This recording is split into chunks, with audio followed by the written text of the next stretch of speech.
Alright, Shalom, Shalom. Komil. Shalom Gideon. Wah, senang sekali puji Tuhan ya. Kita bisa Ya, ketemu lewat IG. Kok hampir yes. setiap kali, setiap live IG, setiap hari, tapi wajahnya tetap fresh ya? Iya dong, olahraga, olahraga. Ah, kalau Tiap nggak hari salah saya curi, olahraga. kalau nggak salah saya curi-curi denger ini ya, lari, lari ya. Ya, saya suka lari, saya suka sepeda, dan kemarin baru belajar berenang juga. Oh, gaya apa kok Iya. renangnya? Bukan gaya apung. Eh, gaya gaya kodok, gaya bebas gitu ya. Jadi belajar lah, baru Oh, belajar, baru belajar. oke, Eh, oke, oke. Baik, baik. Kita akan ngobrol sepanjang 1 jam. Nanti kalau misalnya netizen mau ikut ngobrol, nanya-nanya boleh ya, kok ya. boleh banget. Thank you loh untuk kesempatannya bisa diundang di di IG Live-nya kamu yang luar biasa ini. Wah, saya juga, it's honor for me untuk bisa bicara dengan Komil. Ini sekretaris Ya, umum loh, wakil sekretaris umum Gereja Mahasiswa Surabaya Barat. enggak, Penting, kan? Wah, ini luar enggak, biasa. enggak, biasa aja, pelayanan aja yang memang sesuai dengan bidangnya saya aja. Semua I see, pelayanan penting. Yang penting I sesuai dengan bidangnya. I see. Komil, saya akan doa dulu Ya, ya membuka obrolan ini ya. boleh, siap, siap, Kalau siap. ngomong sama Bapak Pendeta nggak doa kan nggak enak, ya kan? Ya, silakan, silakan, silakan. Ya, ya. Tuhan, terima kasih buat malam ini adalah satu kesukaan buat kami untuk kami boleh memperbincangkan banyak hal, banyak kebenaran yang akan juga kami tangkap. Biarlah ini sungguh-sungguh menjadi inspirasi buat hidup kami yang menjadi lebih baik, lebih menyenangkan Engkau. Berkati Komil, berkati semua netizen yang malam ini ada bersama dengan kami. Kiranya hal baik yang Tuhan Yesus kerjakan. Terima kasih Tuhan. Kami naikkan syukur kami dalam satu nama. Di dalam nama Tuhan Yesus, haleluya. Amin. Amin, amin. Baik, Komil. Ya, Sebelum saya mulai, saya mau rapid boleh. test. Mau rapid Ya, test. ya, boleh, boleh, boleh. Rapid, rapid itu cepat gitu loh. Jadi harus Iya, cepat gitu. siap, siap, siap. Nggak boleh lama ya kan. Tapi ini Ya, ya. tenang aja, rapid testnya bukan soal COVID-19, tapi jawab cepat ya, nggak usah pakai mikir. Oke, Oke, Church or marketplace? cepet ya. Church, Cepat. Church. Oke. IG or WA? IG, Ah, bertahan atau maju? maju. Us. Metode atau final result, hasil akhir? Metode, TV or YouTube? YouTube, Hmm, ya, romantic or realis? realis, Realis ya. Oke, I realis. see. Tapi kemarin ngomong soal cinta-cintaan, kayaknya romantis ya. Iya, ya itu pekerjaan sampingan. Oh, bagus Sebenarnya sekali. orangnya realis gitu ya. Oh, oke, oke. Realis. Iya, Introvert or extrovert? ekstrovert, pasti ekstrovert. Oh, I see, I Ya. see. Ya, ya, ya. Dari beberapa rapid test itu yang lebih saya tahu lah mengenal kamu meskipun masih permukaan gitu ya. Iya, Oke. iya. Makanya Kenapa? harus diajak makan sering-sering jadi biar lebih dalam nggak hanya permukaan. Oh, mau dong. Mau ya? Oh iya, mau dong. Oh, saya kan Diajak nggak kuat kumpul. gitu. Saya kan orang wakil sekretaris umum gereja yang Loh, iya dong sama kita, serius gitu kita undang. Saya yang bayar kok, gitu loh. ah, sip, sip. Boleh makan di mana aja. Iya, iya, luar biasa. Iya, Oke, iya. Hmm. eh, Komil, Iya, iya, iya. ada yang bilang begini, Hmm, hmm, eh, hmm. pelaut yang tangguh itu bukan melewati lautan yang tenang, Iya, tapi pelaut betul, yang setuju. tangguh itu dia dikatakan tangguh kalau dia bisa melewati bahkan dalam badai sekalipun, ombak yang besar Hmm, sekalipun. Nah, setuju. kalau ibaratnya sebuah lautan kan kita hari ini ada dalam nggak tsunami lagi nih udah ya. Ini badainya Hmm, kali gitu, sehingga banyak hmm, orang yang terkaget-kaget, banyak orang yang nggak siap untuk hmm, menjadi pelaut tangguh itu tadi. Tapi by the way, Hmm. kalau menurut Komil sendiri, kalau mau digambarkan, mau dianalisa, kalau mau dipetakan, sekrisis apa sih emang negara kita ini atau dunia ini? Kalau dibilang krisis pasti ini berat sekali ya. Kalau tadi kan diibaratkan seperti lautan udah tsunami atau apa ya, mungkin ini krisis yang terberat bukan hanya untuk Indonesia, tapi globally kita hari-hari ini menghadapi krisis yang sangat-sangat berat banget lah untuk kita bisa dijalanin. Tapi di balik krisis ini juga, saya percaya juga tetap kita berpegang sama firman Tuhan bahwa Hmm. kasih karunia-Nya itu cukup bagi kehidupan kita. Nah, itu yang hebatnya firman Tuhan. Walaupun krisisnya ini kayaknya globalnya besar banget, tapi masing-masing kita itu punya ukuran sendiri-sendiri gitu ya. Jadi jangan bilang pengusaha besar nggak ngalamin krisis. Mungkin malah masalah krisisnya itu lebih besar dibanding karyawan biasa yang hanya harus menanggung hidupnya sendiri gitu ya. Tapi pengusaha besar kelihatannya aja besar gitu ya, tapi dia harus nanggung mungkin ribuan karyawan. Jadi krisis ini kita sama-sama dan kasih karunia Tuhan tuh cukup. Jadi takarannya itu cukup. Jadi maksudnya apa? Kita semua pasti bisa ngelewatinnya. Kita semua pasti bisa ngatasinnya karena ukuran yang dipakai, cook yang dipasang Tuhan itu istilahnya ya, cook yang dipasang buat Hmm. kita itu cocok buat masing-masing kita. Jadi uh, tinggal kita hari-hari ini benar-benar semakin mencari wajah Tuhan, semakin bersandar sama kekuatan Tuhan. Karena krisis ini mungkin tidak bisa dihadapi dengan kekuatan sendiri. Nah, makanya kita minta Tuhan untuk bisa melakukan mujizat. Kita melakukan bagian kita tidak bisa melakukan mujizat. Mujizat itu hanya Tuhan yang bisa lakukan. Jadi kita nggak usah terlalu beban berat banget kalau kita minta mujizat gitu ya, dan kita harus melakukan mujizat. Enggak, mujizat itu bagiannya Tuhan, kita setia aja melakukan bagian kita. Maksudnya ya tiap pagi ada kerjaan ya kerja, kalau tidak ada kerjaan ya cari kerjaan gitu ya, yang bisa dikerjakan kerjakan. Dan di tengah kesetiaan kita saya percaya Tuhan itu bisa kasih terobosan. Jadi walaupun krisisnya ini berat, ukurannya itu cocok buat kita semua gitu ya, dan itu ajaibnya Tuhan Oke, di dalam krisis ini gitu sih kalau menurut saya. oke, awesome.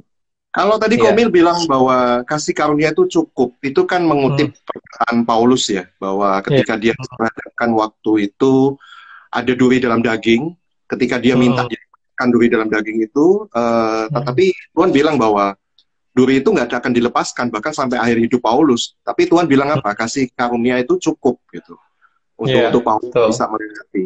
So Hmm. artinya bisa jadi corona ini adalah semacam duri dalam daging yang mungkin Tuhan mungkin nggak akan dicabut gitu.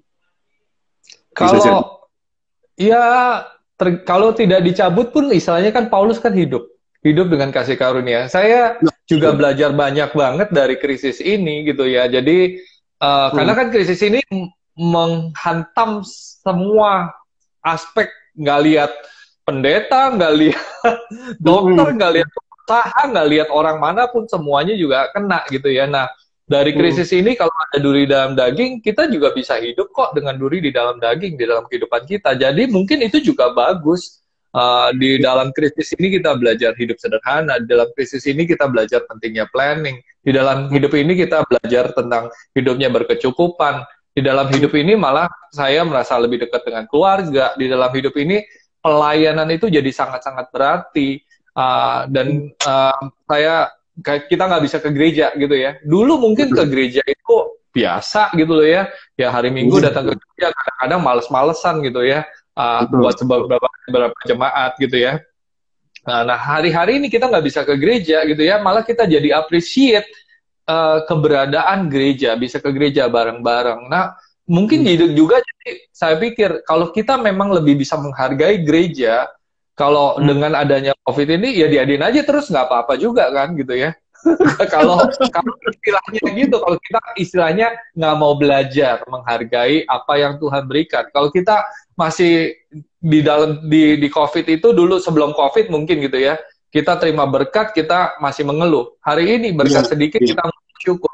Ya udah mendingan Iya. COVID aja kita bisa mengucap syukur gitu ya. Kita bisa belajar lebih lagi. Nah tentunya kita nggak mau COVID, tapi kita makanya di dalam krisis ini kita belajar, kita ambil nilai yang penting, sehingga kita tuh bisa bertumbuh, secara pribadi bisa bertumbuh, sebagai pemimpin bisa bertumbuh, sebagai pengusaha, sebagai ibu, sebagai bapak, semuanya harus bertumbuh sama-sama di tempat ini. Saya percaya banyak sekali pelajaran penting daripada hanya sekedar kita ngelihat susahnya gitu loh. Iya, iya, iya. Jadi mungkin dari pihak Tuhan gitu kalau saya coba merasakan ya biar manusia ini lulus belajar dulu deh gitu loh. Biarin aja dulu gitu kali. Ini manusia walaupun lulus soalnya gitu ya. suka Oke. taking for granted gitu loh ya, suka menganggap remeh apa yang sebenarnya berkat yang besar sekali dalam kehidupan kita. Makanya betul kan bahwa orang itu akan lebih menghargai sesuatu ketika sesuatu itu mulai hilang gitu ya, Komil. Betul, setuju banget itu. Oke.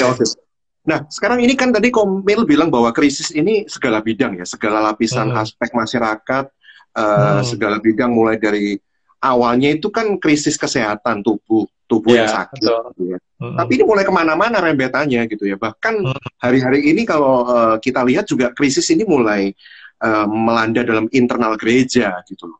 Yang saya katakan krisis itu awal katanya kan artinya kan bahaya ya, bahaya yang mengancam.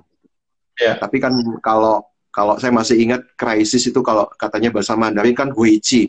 Huichi itu huixian bahaya, tapi ada jiwe, ada kesempatan gitu, balik bahaya. Nah, ini dalam internal gereja ini kan apa namanya? Ada banyak penelitian dan hari-hari ini mungkin yang lagi viral juga ada yang lagi diisukan. Ada yang belak-belakan ngomong gitu, udah mulai ngomong gitu bahwa ini krisisnya mulai menurun nih. Pendapatan persembahan gereja ini mulai menurun gitu ya, jumlah persembahan, jumlah perpuluhan, ya mungkin karena memang di satu sisi jumlah kehadiran fisik itu kan sudah nggak ada, atau mungkin juga di tengah yang juga terdampak ekonominya gitu ya. Terus mulai lagi berkembang yang lagi viral. Nah ini kenapa gitu? Persembahan mulai berkurang. Ini kenapa? Apakah jemaat yang kurang iman untuk iman bicarakan gitu loh? Seperti janda di tengah kekurangannya tapi mau tetap memberi. Nah, ini kan yang tetap memberi di tengah kekurangannya. Mulai dianalisa, wah ini kenapa pendapatan gereja persembahan berkurang? Apakah betul itu jemaat kurang iman dalam memberi maksudnya? Memberi itu kan juga salah satu bentuk iman gitu ya, apalagi di tengah kekurangan.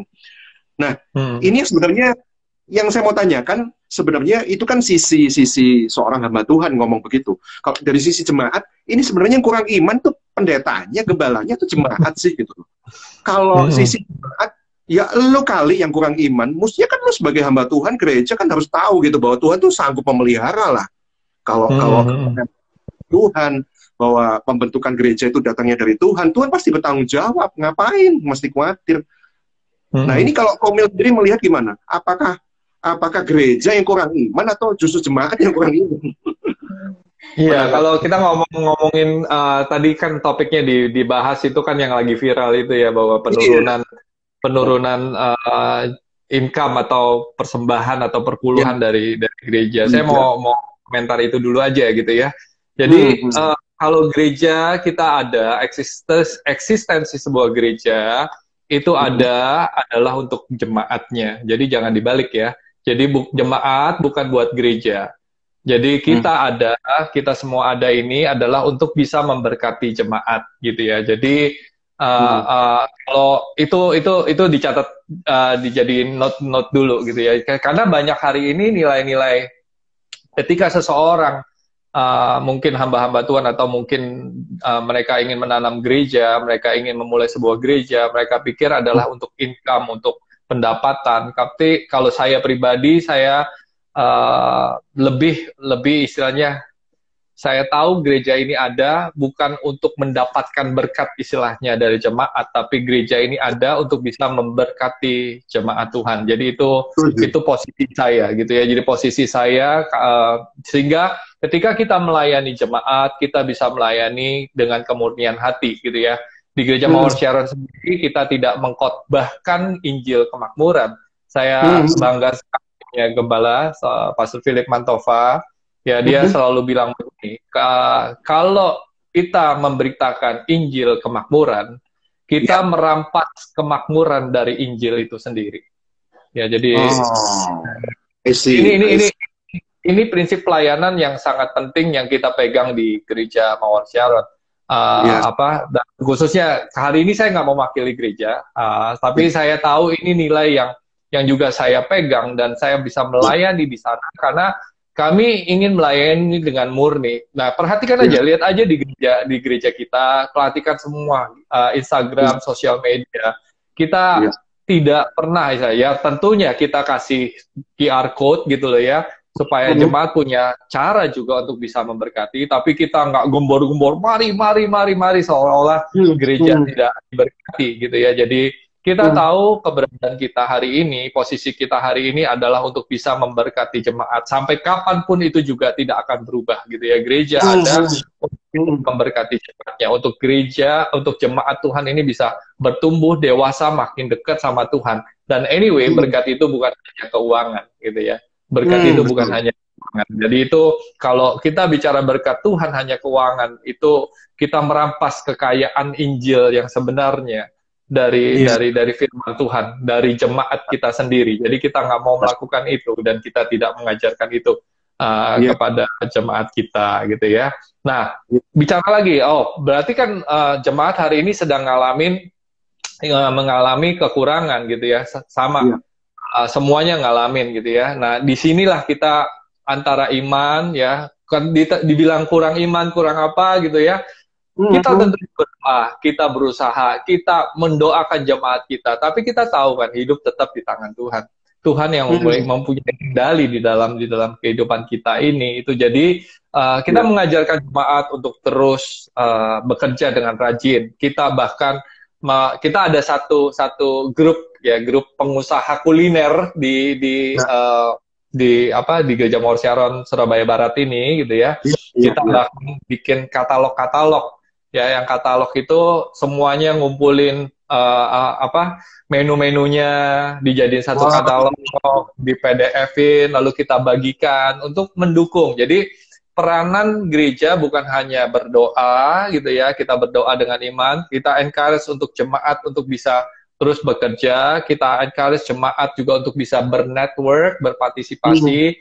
Di mhm, masa-masa seperti ini kita juga mengajak jemaat itu ber-CG, berconnect group, karena di dalam komunitas ini kita bisa saling menguatkan, saling mendukung gitu ya, saling mendoakan, karena ini masa-masa yang sulit sekali, nggak bisa dilalui sendirian. Kita butuh Tuhan, tapi kita butuh juga teman-teman, sahabat-sahabat seiman yang bisa uh, sebagai perwakilan Tuhan gitu ya, mhm. representatifnya tuh di muka bumi ini yang berkata, hey, you gotta be okay, you gotta be alright, semuanya pasti akan lewat ini semua gitu. Ayo maju dikit lagi, ayo semangat sedikit lagi. Jadi ini peranan CG yang malah kita tekankan. Nah, di Mhm, masa-masa mhm. ini justru Pastor Philip sendiri sebagai gembala sidang dari GMS Surabaya Barat itu Iya, khotbah tiap minggu gitu ya. iya. Sebagai pemimpin tertinggi di GMS Surabaya Barat ini, beliau adalah gembala yang ingin memperlengkapi jemaatnya dengan firman Tuhan ya, bukan dengan kata-kata motivasi aja, tapi dengan kebenaran firman Tuhan supaya imannya bangkit. Itulah bentuk iman kita Iya, kepada iya. Tuhan gitu ya, bukan hanya doa. Dan lebih lagi iman kita ini kita juga tunjukkan dengan kasih yang sesungguhnya. Mhm, GMS Surabaya Barat itu ada yang namanya Mawar Siaran Peduli. Kita ada yayasan Mawar Siaran mhm, Peduli. Kita punya program food bank. Jadi food bank ini adalah pertama, kita akan membantu jemaat-jemaat yang hari ini mungkin kena PHK. Jadi wow. uh, program food bank dari Mawar Sharon Peduli ini kita kumpulin duitnya dari mana? Dari jemaat yang dapat berkat. Yang hari ini Ah, krisis masih dapat berkat kan? Ya, jadi kan nggak semuanya krisis gitu ya. Nah, ini dikumpulkan mereka dari connect group demi connect group sehingga mereka tuh bisa bagi kasih. Ini iman mhm. juga dibagikan karena yang memberi kadang-kadang juga nggak kelebihan gimana banget gitu ya. Betul, Kadang-kadang betul. masa kayak gini kan lebih baik gue simpan buat sendiri nih, masa kan nggak tahu nih krisis Betul. sampai kapan. Ini iman kami ditunjukkan lewat kasih, jadi dibagikan kepada jemaat dulu pertama, prioritasnya jemaat ya. Lalu yang kedua kita bagikan juga kepada komunitas. Jadi kita nggak bagiin kepada semua orang di pinggir jalan yang tidak kita kenal. Lebih baik kita fokus sama satu komunitas yang di luar dari Gereja Mawar Sharon. Jadi setiap RT itu kita sumbangkan kepada mereka yang hari ini membutuhkan makanan. Dan yang ketiga, kita juga berikan kepada hamba-hamba Tuhan. Hamba-hamba Tuhan yang mungkin hari ini gerejanya kecil, jemaatkannya juga pasti tidak banyak. Hari ini mereka juga mungkin hari ini sedang bergumul di dalam keuangan mereka. Kita dari Mawar Sharon Peduli untuk bisa memberkati mereka. Itu bentuk iman kami. Jadi iman kami ditunjukkan dalam kasih yang kita bisa lakukan itu. Iya. Makanya itu tidak akan iman karena sekarang kan cenderungnya orang tuh menyelamatin dirinya masing-masing kan gitu. Tapi ini dengan iman untuk tetap peduli memikirkan gitu ya. Bukan nggak peduli dengan orang lain, tapi paling nggak internal dulu deh gitu. Internal dulu deh gitu. Jemaat dulu gitu ya. Jemaat dulu. Tapi ingat bukan gereja dulu ya. Jadi jemaat dulu. Gereja hari ini mengambil tindakan. Kita nggak preaching kita kekurangan, bahkan hari ini we preach, we give. Everyone can give. Everyone can give. Everyone can give. Itu hashtagnya kita di Mawar Sharon Peduli. Jadi itu adalah DNA dari gereja kami, bahwa kami ada untuk gereja ada untuk masa krisis seperti ini. Kita jadi kekuatan, kita jadi anchor gitu ya. Jadi jangkar yang membuat kapal kita semuanya ini tidak terombang-ambing oleh badai yang mungkin begitu kuat di hari ini menerpa gitu ya. Jadi gereja ada untuk itu.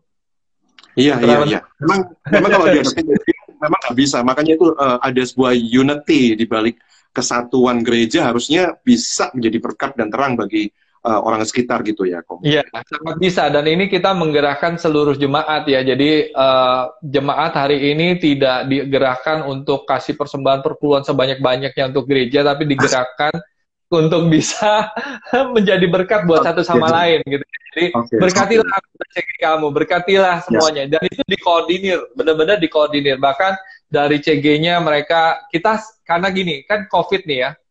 Karena COVID kan kita nggak bisa dikumpul di satu tempat bebarengan. Betul, Jadi, betul.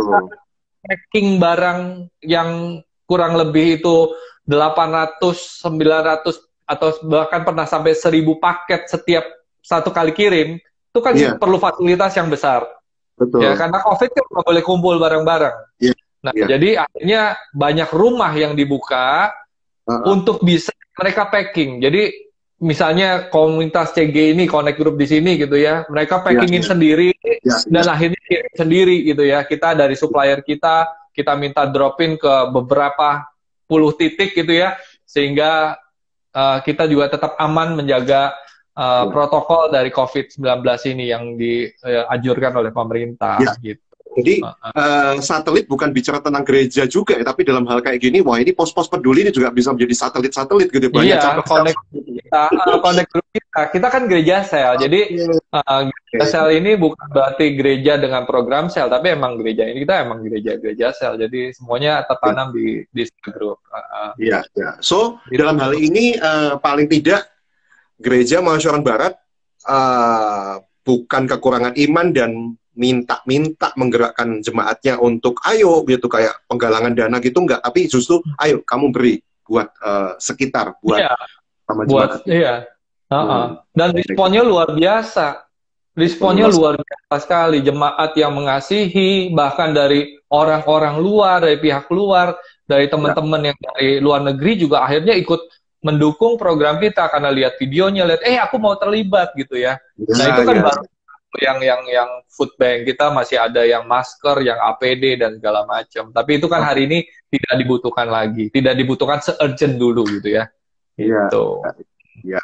So justru kalau kekurangan mungkin orang atau bahkan orang luar itu malah semakin, kok kayak gitu sih kamu gitu, malah jadi mempertanyakan. Nah, gereja ini gimana sih dalam sistem pengelolaan keuangannya, mungkin gitu ya Komil. Tapi ketika kita mencoba untuk tetap melakukan tindakan iman tadi ya, memberi di saat kekurangan gini, justru orang akan respect gitu ya, makin nggak usah digebrakin ya, mereka akan bergerak sendiri gitu kan untuk membantu gitu ya. Iya, karena yang dibantu kan temannya juga, temannya Betul. sendiri. Mereka bisa lihat dan kita juga nggak dulu kita awal mungkin taxi driver, Gojek driver, Grab driver gitu ya. Ya, Tapi akhirnya ya. kita decide that's not effective. Kita nggak efektif. Itu kita mendingan ke hamba-hamba Tuhan dulu yang memang hari ini membutuhkan.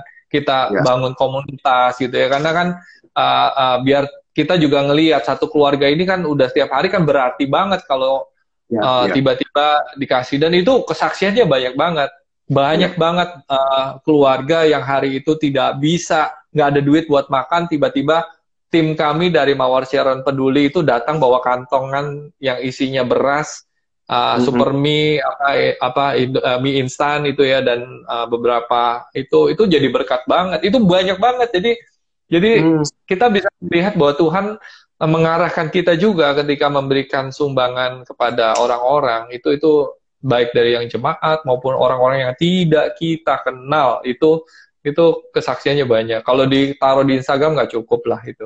Ya, ya. Nampaknya nggak usah FKA deh untuk menjaring saya jadi jemaat GMS ya. Malam ini kayaknya terjadi.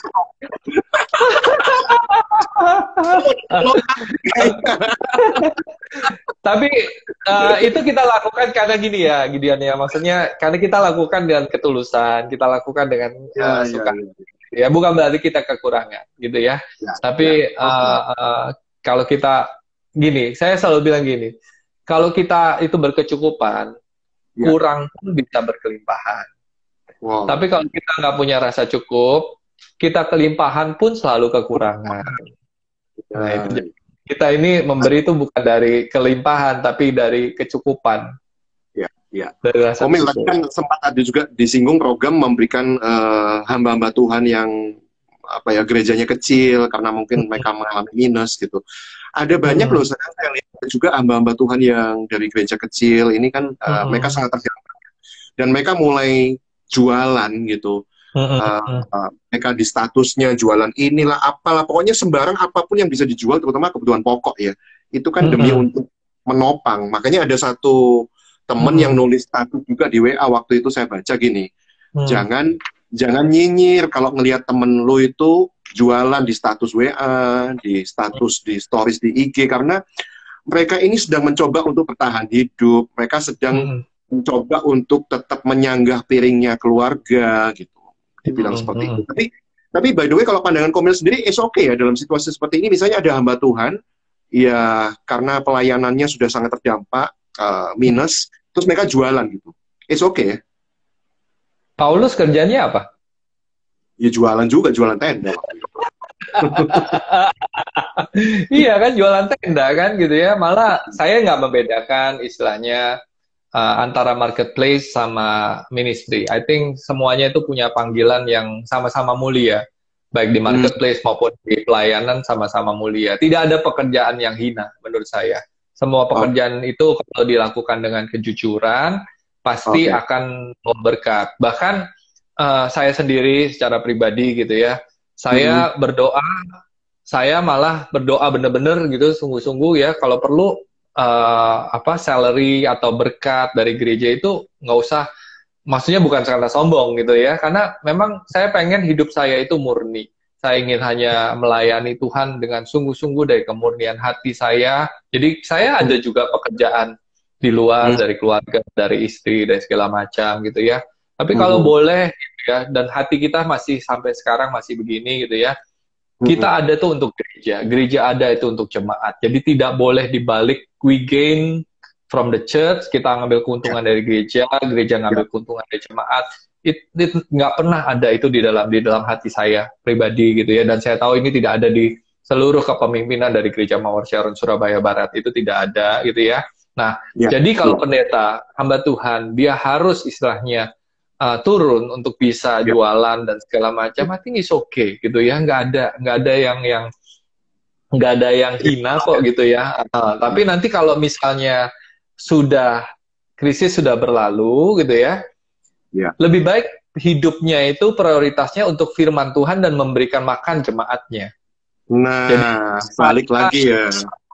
Kalau ditanya boleh nggak boleh, ya boleh aja gitu ya. Tapi kalau tahu panggilannya adalah sebagai hamba Tuhan, yang tugas utamanya lebih seharusnya lebih banyak untuk bisa memberikan makan, untuk bisa mengembalakan jemaat, layanilah jemaat. Jadi kami di Gereja Mawar Saron pasti, ayo semuanya kalau bisa 100% waktunya itu untuk melayani jemaat Tuhan gitu ya. Jadi kita nggak boleh ceperan istilahnya, nggak boleh kita akan take care gitu ya di gereja kami, puji Tuhan gitu ya, kita akan take care semua hamba-hamba Tuhan sehingga hamba-hamba Tuhannya tidak boleh ceper-ceperan gitu ya. Atau bahkan kalau mau pelayanan di gereja lain atau di tempat lain yang harus mendapatkan persembahan kasih atau apapun itu juga, itu pun harus lapor gitu ya, karena harus lapor supaya apa? Karena kita nggak bisa dibeli kayak gitu-gituan. Kita nggak boleh hati kita melekat untuk ke sana. Our heart, semua pekerjaan kita, prioritas kita adalah untuk gereja Tuhan dan untuk jemaat Tuhan. Dan itu 100% kita harus berikan. Jadi kalau Anda yang terpanggil penuh ya, gunakan waktu Anda walaupun nanti Anda punya kapasitas yang lebih nanti mungkin gitu ya. Gunakanlah 100% untuk fokus untuk domba-domba Anda, untuk melayani lebih lagi lewat firman, lewat kekuatan, lewat pelayanan pengembalaan, dewasakan mereka. Tapi di masa-masa seperti ini, di mana jemaat pun juga hari ini kekurangan, daripada nuntut jemaat, ya sebagai gembala, ya tanggung jawab, tanggung jawab. Tapi jualan gitu, jangan bebanin jemaat, malah jangan datang.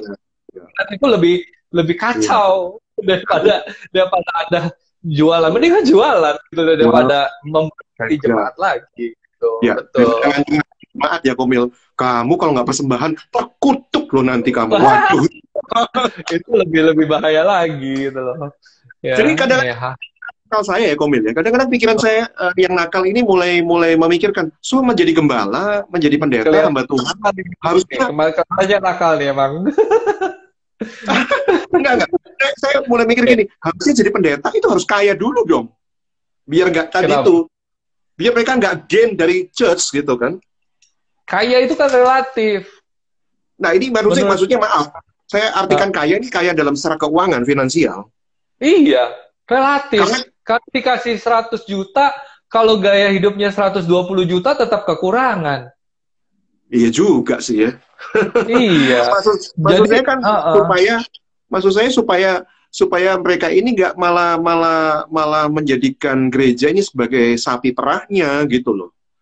Dia merasa kaya. Yang penting cukup ya berarti ya. Iya. Iya. Yang penting itu kita punya rasa cukup, karena nanti kalau memang udah serakah, kalau memang ada udang di balik siomay itu kan. Enggak, jangan gitu. Kalau sebagai hamba Tuhan, kita harus fokusnya itu adalah melayani jemaat. Itu aja gitu. Kaya nggak kaya itu istilahnya relatif sih. Saya udah lihat orang yang punya uang banyak banget, tapi hidupnya nggak cukup, malah terlibat hutang kok gitu ya. Tapi ada orang yang hidupnya mungkin menurut standar atau status sosial orang itu, certain people gitu ya, malah hidupnya berkelimpahan karena cukup gitu loh ya. Jadi yang kita harus tanamkan adalah cukup. Nah itu hati kita itu ya yang kita harus kendalikan. Yes. Berarti kalau begitu artinya janda Sarfat yang memberi dalam kekurangan, bagi kita itu mungkin melihatnya sebagai kekurangan, tapi bagi seorang janda itu dia sangat berkelimpahan, makanya dia memiliki hati untuk memberi gitu ya. Nah betul. Okay. Saya dapat nih konsep tentang kaya dan cukup. Baik. Sekarang ini luar biasa. Ini kan seorang businessman ya. Backgroundnya kan. Jadi gini, saya ngobrol-ngobrol dengan teman-teman businessman. Mereka ini mulai pusing karena mereka ini nggak bisa planning ke depan seperti apa. Karena apa? Salah satu fungsi manajemen, apalagi sebagai seorang leader, adalah ketika mereka melakukan fungsi planning ya, melakukan fungsi perencanaan. Nah sekarang bagaimana gitu loh? Mau bikin perencanaan, mau bikin planning di tengah situasi yang sangat unpredictable seperti ini. Kita mau forecasting, mau peramalan, ada dalam metode bisnis itu peramalan, forecasting. Ini nggak jelas gitu loh. 1 bulan ke depan, nggak usah 1 bulan ke depan, 1 minggu, 2 minggu, keadaan tuh bisa sewaktu-waktu berubah. Jadi fungsi planning ini agak sedikit susah gitu ya dimainkan dalam perencanaan sebuah bisnis hari-hari ini. Nah, kalau Anda sendiri gimana ini? Anda kan masih melakukan tugas sebagai seorang businessman. Anda melakukan planning itu seperti apa, Komil? Di tengah situasi yang kacau ini. Ya, planning perlu, tapi hari-hari ini planning bukan senjata utama yang dibutuhkan.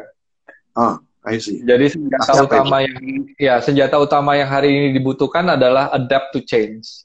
Adaptasi untuk bisa berubah gitu ya. Jadi itu sangat dibutuhkan. Sebagai seorang businessman hari ini, kalau Anda pengusaha gitu ya, planning mungkin hari ini seperti yang katakan, kita nggak tentu. Harga dolar minggu lalu 15.000, sekarang udah hampir turun 14.000 gitu ya. Jadi kita nggak pernah tahu gitu ya. Satu, makanya senjata yang dibutuhkan bukan lagi planning, tapi hari ini adapt to change. Ability to adapt to change sebagai perubahan. Terus yang kedua, mungkin yang saat ini diperlukan adalah ketenangan gitu ya. Jadi jangan membuat keputusan panik gitu ya. Di tengah kepanikan, karena ketika firman Tuhan mengajarkan lebih baik segenggam ketenangan daripada 2 jerih payah menjaring angin. Itu ayat favorit saya gitu ya. Itu yang membuat saya jadi orang yang tadinya panik jadi stabil gitu ya. Jadi stabil. Gitu. Jadi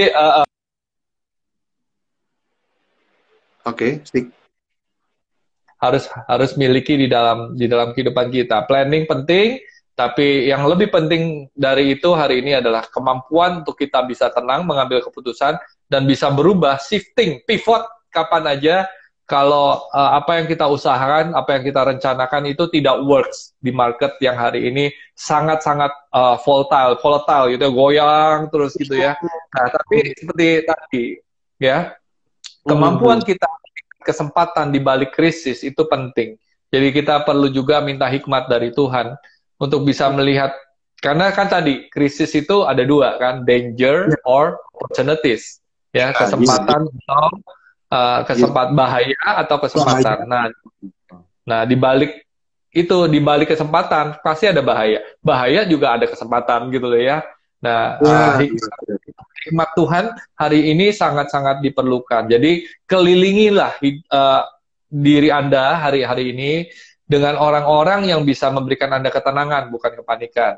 Kelilingilah diri Anda hari ini dengan orang-orang yang mungkin hari ini perlu multi talent gitu ya. Jadi ada yang pakar di bidang keuangan, ada yang pakar di bidang ekspor, pakar di bidang kesehatan, pakar di bidang apa gitu ya.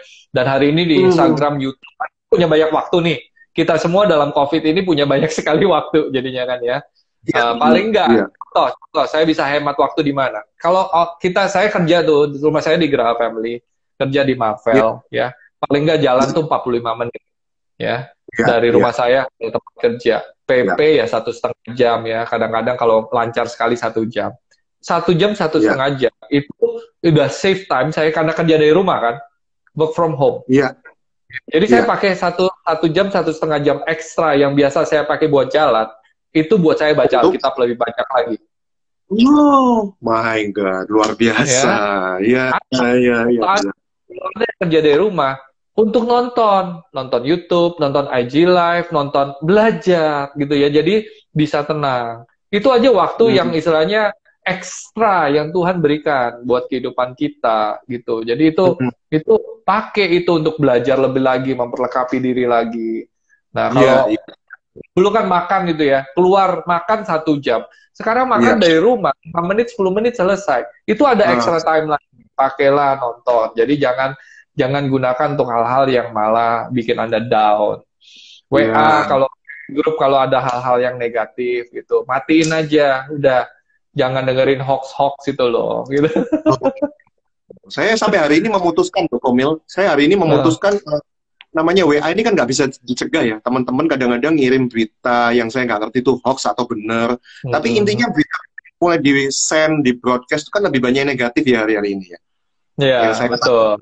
Yang saya katakan itu tanpa kita sadar, kita itu sedang menimbun sampah di sini. Kalau kan seperti ada yang mengatakan bahwa garbage in ya garbage out gitu. Kalau yang itu sampah ya nanti lama-lama saya keluarkan sampah dong gitu. Bahkan ekstrimnya bukan kita mengeluarkan sampah, tapi kita ini jadi sampah itu sendiri gitu loh. Itu sih yang mendingan dengerin Gideon di Batra Yuda kan. Waduh. Atau nonton, Mendingan nonton IG Live. IG oh, Live. berguna nonton IG Live kayak begini kan membangun Baik, sesuatu gitu. baik, baik. Itu Iya, jadi iya. apa namanya, kemampuan untuk beradaptasi ya, beradaptasi dengan lingkungan ini. Jangan sampai kita masuk ke museum Jurassic Park ya. Kan cuma Iya, betul. gitu ya. Salah satu yang saya lihat nih, ada cerita waktu itu dia pengusaha properti, tapi karena properti mungkin hari-hari ini ya susah gitu untuk jualan properti, apalagi dengan kelas-kelas yang mahal. Akhirnya dia turun ke jalan loh, bos gede turun ke jalan, dia jual makanan, ngirim dari satu tempat ke tempat yang lain. Jadi kayak bener-bener merendah gitu loh, bener-bener merendah. Kalau orang nggak bisa beradaptasi kan stres gitu. Aduh, apa dunia katakan nanti saya ini kan bos gede, masa turun ke jalan jual makanan gitu. Udah nggak ada gengsi-gengsian lah gitu. Gitu ya, Komil. Iya, nggak ada gitu ya. Nah itu dan kita harus ngerti gitu. Jadi motivasi di balik ini apa? Di balik kalau misalnya harus turun ke jalan gitu ya. Motivasinya bukan karena uang sih kalau saya lihat gitu ya. Kalau uang nanti takut, nanti nggak cukup, nanti saya khawatir gitu ya. Kalau saya belajar dari orang tua saya. Mama saya itu pekerja keras gitu ya. Mama saya itu pekerja keras dari pagi sampai malam dia kerja, apa aja dikerjain, apa aja dijual gitu ya. Nah, apa aja dijual dan segala macam, kadang-kadang malu-maluin jual minyak goreng lah di pasar, apa semua dijual. Padahal dia sebenarnya pengusaha yang oke juga, sukses juga, berhasil yang hingga bisa menyekolahkan kita ke luar negeri gitu ya. Jadi saya tanya, kenapa Mami kok mau jualan gitu ya? Dia jawabnya cuma satu, demi kamu sama adik-adik. Demi kamu sama adik-adik. Demi saya sama adik-adik saya. Jadi motivasinya dia ketika jualan itu bukan karena duit, tapi karena cinta. Cinta sama saya, sama cinta sama anak-anaknya. Money, kalau Anda kerja untuk mencukupi kebutuhan hidup gitu loh ya, dan hanya untuk itu nggak cukup. Anda harus bekerja demi cinta. Mungkin itu bekerja karena dia mencintai istri, mencintai anak-anaknya, dia harus bekerja sedemikian rupa. Ada orang yang demi cinta harus ngumpulin uang sedemikian rupa untuk bisa beli rumah sehingga bisa married gitu ya. I think dengan cinta, makanya kita harus belajar sama Tuhan Yesus. Karena begitu besarnya kasih Allah akan dunia ini, sehingga dia memberikan anaknya yang tunggal. So, the motivation di dalam krisis ini, kita nggak bakalan bisa bertahan kalau hanya motivasinya itu cuma uang atau hanya untuk mencukupi kebutuhan hidup. Kita harus cari apa yang menjadi cinta kita di dalam kehidupan kita ini. Cinta kita sama keluarga kita, itulah yang harusnya menjadi motivasi terbesar kita. Kenapa kita harus melakukan ini semua? Cinta sama rumah Tuhan. Saya cinta sama rumah Tuhan. Saya cinta jemaat Tuhan saya, sehingga ninggalin bisnis saya istilahnya untuk bisa ada dan melayani. Cinta sama rumah Tuhan. Love is the motivation dari ini semua yang harus kita nangkep gitu loh. Baik. Mari kita nyanyikan sama-sama. Semua karena cinta. Gue udah takut mau nyanyi lagu ini nih pasti nih. Penyiar radio lagunya banyak nih soalnya nih. Database banyak. Oke.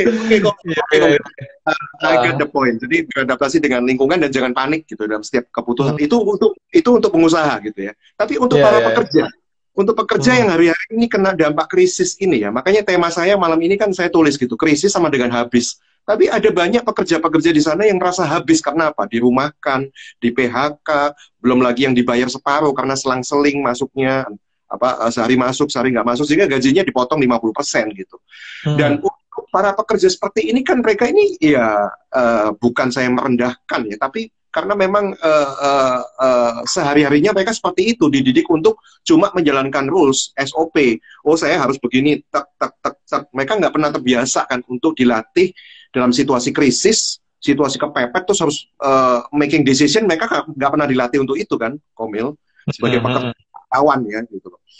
Jadi menurut saya kok artinya mereka ini kurang kreatif gitu ketika di PHK seperti ini.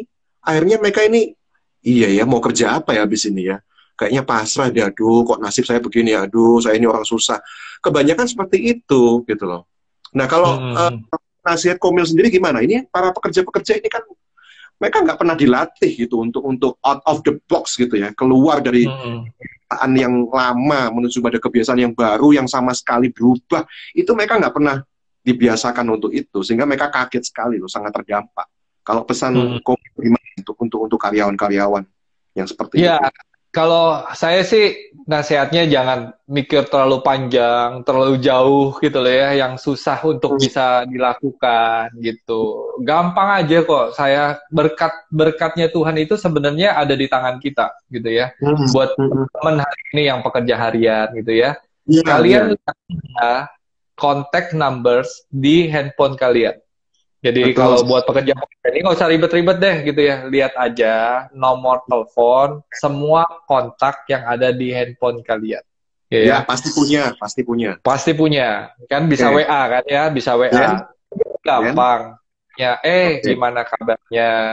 Terus basa-basi sedikit gitu ya. Terus tanya sama mereka, ada kerjaan atau ada kesempatan bisnis nggak yang aku bisa lakukan? Gitu aja, simple. Hmm, hmm, Di dalam handphonenya setiap orang itu pasti hmm, paling nggak ada 100-200 nama. Ya, handphone hmm. saya banyak. Handphonenya Gideon coba ada berapa gitu namanya gitu ya. Pasti banyak. Ribuan. Betul kan? Ribuan. Itu baru di handphone, belum di Facebook, belum Betul. di IG. Instagram. Ya, ya. Iya, Kalau kita nggak usah kreatif deh. Yang penting iya, jangan gengsi. Yang iya, penting jangan gengsi. Kalau kreatif mungkin kita semua nggak kreatif. Saya sendiri iya. saya dari saya nggak terlalu kreatif, orang yang kreatif gimana. Tapi saya makanya tadi ditanya, I'm not romantic, I'm realist. Saya realitas saja. Saya yang mikirnya yang bisa dilakukan hari ini apa, saya lakukan hari ini apa. Jangan takut kan hari esok, ntar kayak apa, nggak peduli. Jangan terbelenggu ketakutan hari esok kalau saya tulis tuh ya di IG saya gitu ya. Yang bisa Ah, dilakukan hari ini, lakukan hari ini. Coba lihat kontak di dalam handphone Anda, WA orang iya, tersebut, tanya iya, kesempatannya apa. Masa dari 100 nama atau 200 nama, saya percaya iya. lebih. Saya punya kontak tuh 2000 sih, kalau nggak salah. Gitu ya. Satu nggak Masa nyantol, sih? Kenapa? satu nggak nyantol nggak mungkin lah itu ya. Mungkin. Satu nggak nyantol Oh, kan nggak mungkin. nggak Mungkin hari mungkin. itu, nah, terus yang satunya nggak nyantol bukan udah nggak mungkin. Terus semuanya lagi krisis, semuanya dalam mode gitu ya, saling tolong menolong.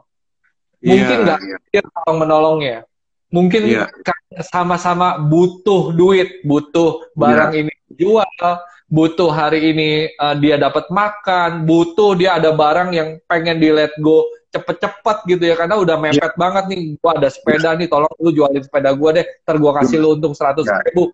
Mungkin gitu loh ya, Anda bisa iya, lakukan itu gitu loh ya. Jadi menurut saya nggak usah kreatif deh.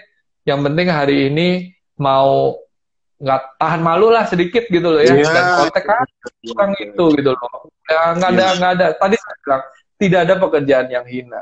Kadang nih ya saya malah belajar tuh ya dari pekerjaan harian loh. Saya hmm. belajar dari pekerja Belajar apa harian itu? itu belajar satu, mereka Hmm. tuh nggak punya tabungan tapi nggak pernah Oh, khawatir anaknya banyak tuh. iya bisa ya. Justru kadang-kadang yang banyak tabungan yang khawatirnya banyak malah. Gitu Iya, coba. iya, iya, Pikirnya sangat simpel, sangat sederhana. Jangan kebalik. iya, Saya justru belajar sama orang-orang yang hidupnya dari hari ke hari seperti burung gitu ya di iya, udara, yang makannya dia juga nggak tahu dia dapatnya dari mana, tapi Tuhan selalu pelihara. Kalau tuh burung aja dipelihara gitu ya. iya, iya. Saya ada kasih satu Future of Hope di Instagramnya GMS Surabaya Barat tuh kan tiap Iya, hari pasti ada namanya Future of Hope. Jadi itu kurang lebih renungan harian 3-4 iya, menit gitu iya. ya. Salah Empat satu lima kuliah menit. bikin. Nah, salah satu bikin. Nah, ada yang belum tayang. Saya kasih tahu, saya kasih tahu ya. Saya kasih tahu. Ah, Yang apa belum itu? tayang itu saya cerita tentang cicak. Cicak Ah, itu luar biasa. Cicak tidak bisa terbang, tapi makanan cicak itu nyamuk yang bisa terbang. iya juga ya. Betul, betul, betul, betul. Terbang, makanannya nyamuk. Gimana caranya dari udah bertahun-tahun, udah berabad-abad itu cicak itu binatang purba itu cicak itu sampai sekarang masih ada. masih hidup dan makanannya nyamuk. Dia nggak bisa terbang loh, bro. Dia gimana caranya nyamuk itu datang? Masa sih nyamuk sebodoh itu sama teman-teman bisa bilang, bro, kalau lu lihat yang putih-putih kepalanya menongol-nongol buntutnya kayak gitu, lu jangan deketin, lu dimakan mati gitu ya. Tapi enggak. Emang enggak, tetap aja cicak itu makanannya nyamuk gitu loh. Jadi artinya Tuhan itu pasti memperlengkapi sebuah fitur untuk kita bisa tetap bertahan hidup gitu. Nggak mungkin nggak gitu ya. Oh, betul. Tinggal kita tenang aja gitu ya. Pasti kita diberkati Tuhan. Tapi ya lakukan usahamu. Ya tetap aja cicak kan harus keluar rumah. Tetap dari sarangnya, keluar dari sarangnya dan cari dia lihat-lihat mana yang ada nyamuk. Tapi dia nggak fly to get untuk dapat makanan yang nyamuk itu nggak dia nggak terbang. Wah, gitu kan iya. Kita aja dengan tangan yang mungkin bisa terbang, seolah-olah terbang, nangkep nyamuk aja nggak bisa lo kadang-kadang. Iya nggak? Nah itu. Jadi kalau cicak aja Tuhan pelihara, kenapa kita nggak dipelihara Tuhan? Ya. Itu bukan ayat baru, Komil. Kalau ayat yang lama kan burung di udara pun dipelihara, ya kan? Ini cicak dipelihara. Cicak di dinding Tuhan pelihara. Just for inspiration ya, bukan ayat itu, bukan ayat baru. Oke. Komil, sekarang saya bergeser dari tadi pengusaha, karyawan. Nah, sekarang krisis dalam rumah tangga. Ini saya masih punya waktu 5 menit gitu. Krisis dalam rumah tangga. Jadi karena semua di rumah aja, otomatis frekuensi ketemuan dengan anggota keluarga ini kan makin sering. Kalau firman Tuhan mengatakan bahwa besi menajamkan besi, sesama menajamkan sesamanya. Akibatnya apa? Lebih banyak gesekan kan, kok. Apalagi kena kerjaan, mampet. Jadi kayaknya manusia-manusia di dalam rumah ini yang stres-stres ini pada sensitif semua sehingga nggak bisa gitu kena sedikit singgung. Lalu saya pernah baca juga sebuah penelitian bahwa kekerasan dalam rumah tangga itu juga makin meningkat hari-hari ini. Krisis akibat COVID-19 ini gitu.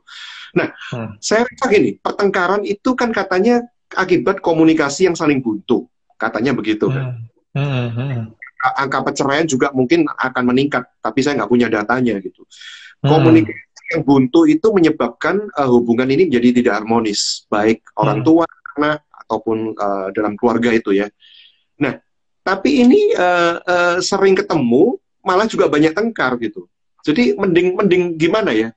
Mending kalau Komil sendiri gitu mungkin diperhadapkan dengan situasi Anda sendiri, mending itu tengkar, udah selesai gitu. Atau mending biar nggak tengkar, kan ada yang kayak gitu ya. Saya milih diem aja lah yang mungkin sambil ngedumel di dalam hatinya, sing waras ngalah gitu. Tapi kan tetap cekot-cekot yang di sini gitu. Kalau Komil sendiri pilih yang mana gitu? Kalau ini kan lebih sering ketemu nih, anak, orang tua, suami lebih sering ketemu istri. Mending kalau misalnya ada gesekan itu mending pilih diem atau ya udah ledakan aja sekalian gitu. Selesai. Kata kuncinya harus diselesaikan bukan didiamkan. Karena kalau didiamkan itu belum selesai. Kadang-kadang udah menyimpan bom waktu gitu ya. Nah mungkin tipsnya ya buat keluarga pasangan suami istri hari ini malam hari ini. Pertama kita harus sensitif juga bahwa hari-hari ini semuanya sensitif. Jadi harus sensitif kalau semuanya sensitif. Jadi kita dalam keadaan yang sangat sensi semuanya. Jadi hal apapun juga yang mungkin tidak berhubungan, kok tiba-tiba dia marah. Padahal gue cuma ngomong sedikit nih, kok marah gitu banget gitu ya. Nah, kita tahu bahwa stress level lagi tinggi, sehingga pasangan kita mungkin lagi sensi. Jadi kita harus sensitif kalau pasangan kita lagi sensitif gitu ya. Itu satu.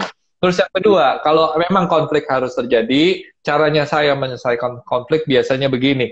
Kalau memang udah ada ledakan duar gitu ya. Kalau bisa diselesaikan, saya akan selesaikan baik-baik gitu ya. Tapi kalau tidak bisa diselesaikan, saya punya strategi namanya time off, time break. Oke. Kan ada time break kan. Jadi kalau basket lagi seru-serunya gitu, setet gitu ya, nanti dulu berapa detik, berapa menit gitu loh ya untuk bisa atur ulang. Iya. meredapkan pikiran dulu. Meredam pikiran. Jadi, nah saya sama istri saya punya strategi itu. Jadi kita time break time break. Nah, begitu udah time break, kita harus kasih kesempatan.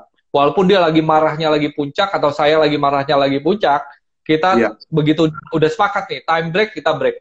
Tetap gitu ya. Nah, saya akan masuk ke kamar kerja saya nih, kamar kerja yang ini nih, yang saya sekarang lagi pakai gitu ya. Tempat pelarian. Tempat saya kerja dan doa dan pelarian tadi. Kalau lagi menjauh. Jadi saya masuk ke sini, saya tenangkan diri saya duduk, saya doa, saya renungkan kesalahan mungkin dari saya, kemungkinan dari dia, tapi saya selalu, karena saya pemimpin, saya sebagai pria, saya anggap semua tanggung jawab ada di saya. Jadi kalau anggap salah, saya sini saya yang ini dulu, pegang dulu, peluk dulu. Jadi kadang-kadang kan pria itu egonya tinggi sekali dan tidak mau kalah.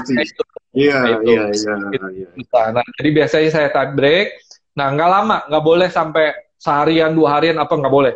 Jadi berapa jam setelah itu kita akan balik lagi duduk ngobrol.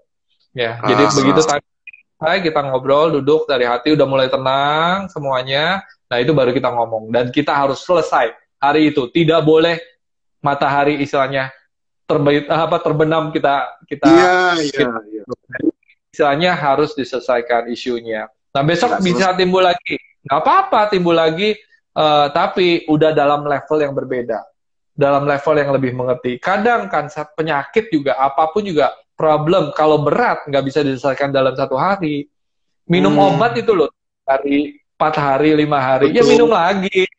Ya, lanjut lagi. Tapi hari itu, porsi hari itu diselesaikan hari itu. Dosisnya hari itu diselesaikan gitu. Makanya tadi kan saya nanya ke Mil di depan kan, Anda ekstrovert atau introvert? Mungkin ekstrovert itu lebih gampang ya meledakkannya, tapi yang introvert itu kan kayak masih dipendem gitu kan. Betul.